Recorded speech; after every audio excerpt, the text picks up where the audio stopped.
Good morning, everyone. Happy Tuesday to you. Nothing real pressing on the agenda for today. Just another day at home. No plans to go anywhere, so of course no makeup and hair's not done. But that's okay, at least I'm clean. So all I've done so far this morning is start a load of laundry, which I only have one to do today, which is good, because I'm all caught up with the vacation laundry and took the flannel sheets off the bed yesterday and put regular sheets on, so both sets of sheets had to be washed. And so again, I think I'm caught up from vacation. Everything's put away. And I think for dinner tonight I'm going to make some crab cakes. I do have some lump crab meat in the refrigerator that I need to use, so I will show you how I make my crab cakes this afternoon. So I guess for right now I'm just going to start my breakfast, which if you watched yesterday's video is my free bagel I got from the grocery store. So we're going to have a free sesame bagel for breakfast this morning. And I think I might make an egg sandwich with it instead of eating it as a bagel, because I can use an egg. Alright, let's make an egg sandwich. Alright, so here's my egg sandwich. Egg, cheese, tomato, and mayonnaise on my sesame bagel. So I'm going to enjoy this. And I'm not a reader. I've never been into reading books. Even when I was younger, I'd read the occasional book here and there as a teenager. There's trashy little teen romance novels.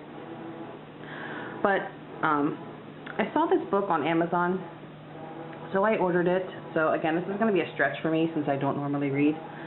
It's called You, the Owner's Manual, an insider's guide to the body that will make you healthier and younger. And Dr. Oz was one of the writers of this book. And I like Dr. Oz. I may not agree with everything he says, but if you watch my videos, you know I have had a number of health problems recently. I've also had a lot of health problems when I was younger, especially in the female region. I shouldn't have any more because there literally is nothing left at this point. But from the time I hit puberty until now, that whole area has been a nightmare for me. It's a miracle that I even had the 2 kids that I have.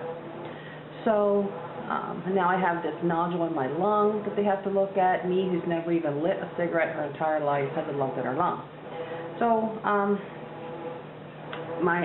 not the healthiest person on the planet. Obviously, I could stand to lose a good 50 pounds.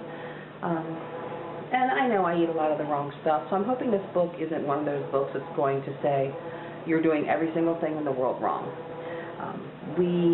My husband and I, have talked over the last year about changing our eating habits a little bit. It helps that I love to cook and that I cook everything here at home, and we rarely eat in restaurants unless we are obviously on vacation or something, and who doesn't love the occasional good pizza? Even though I make my own pizzas here at home sometimes, there's just something to be said for a good hand-tossed pizza every once in a while. I have not mastered the art of tossing pizza dough in the air, nor do I think I'm going to try. So anyway, I think I just need to be more conscious, too, of where my ingredients are coming from that I'm cooking with. So I have switched to a lot of organic products that I didn't used to buy. They are expensive, and it's a struggle because right now we're struggling financially with me quitting work to be home, and then you want to up the food costs on us. So there's just a lot of changes that my husband and I have to make. But I could go on for an hour on that rant. It's hard when half your life is over and you've lived one way and now you got to turn around and live it a different way. That whole can't teach an old dog new tricks it's true. You can't. It's difficult to change us when we've been living a certain way for so long. So anyway, I'm going to eat my breakfast sandwich, and I'm going to start reading this book, and if I come up with any useful tips, I'll let you know. So I'll get back to you. Go and enjoy my breakfast. Our Pennsylvania primaries are today for our upcoming presidential election in November. So I'm going to go do my civic duty and vote.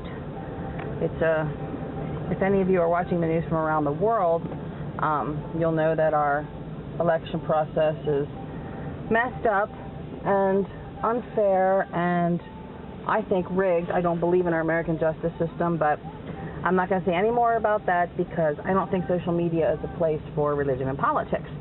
So I'm just going to say that I'm going to do my civic duty and I'm going to vote. And then I'm going back and read my book. Okay everyone, I'm going to show you how I make my crab cakes. So what I have in a bowl is about a dozen saltine crackers that I've just crushed up by hand. You can put them in a food processor, you could use a little mini chopper.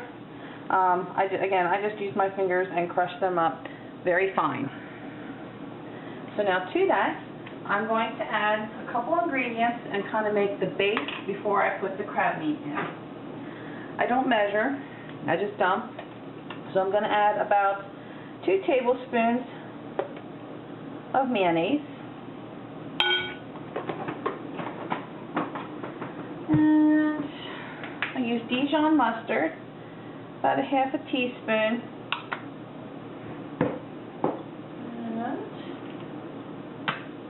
I'm going to dump some Worcestershire sauce in here.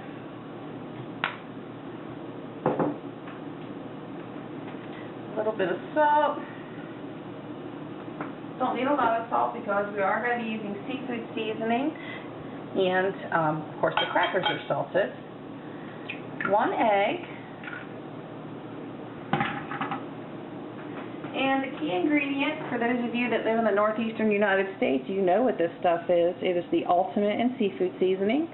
It is our Old Bay, and if I can get it open.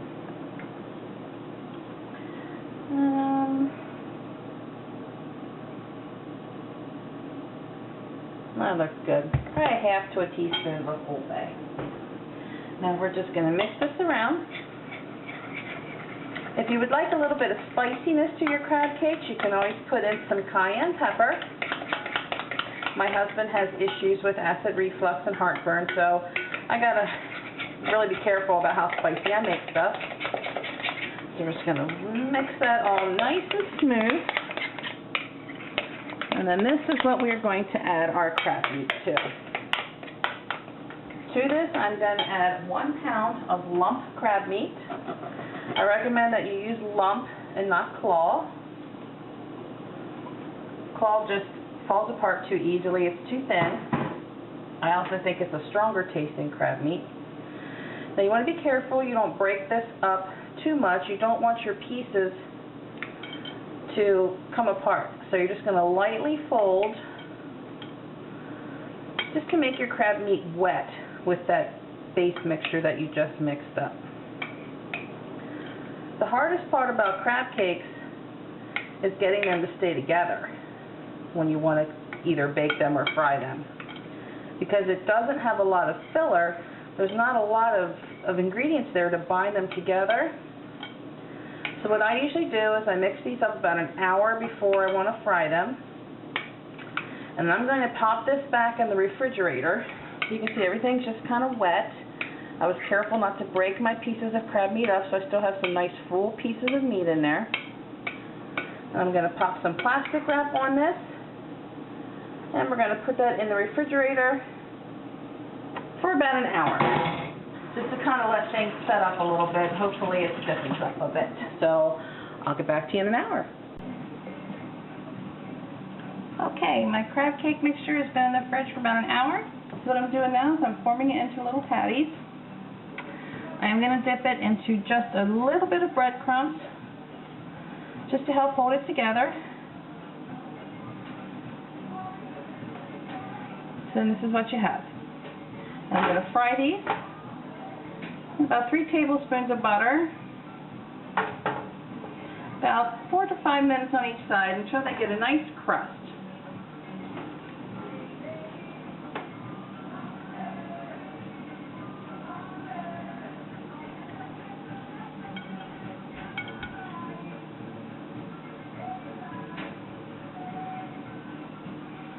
And I'll continue patting these up and show you what they look like when they're done. Almost done.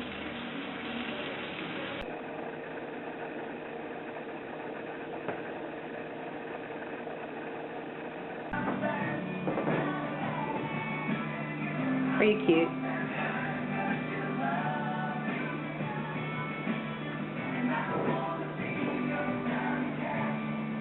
What you got?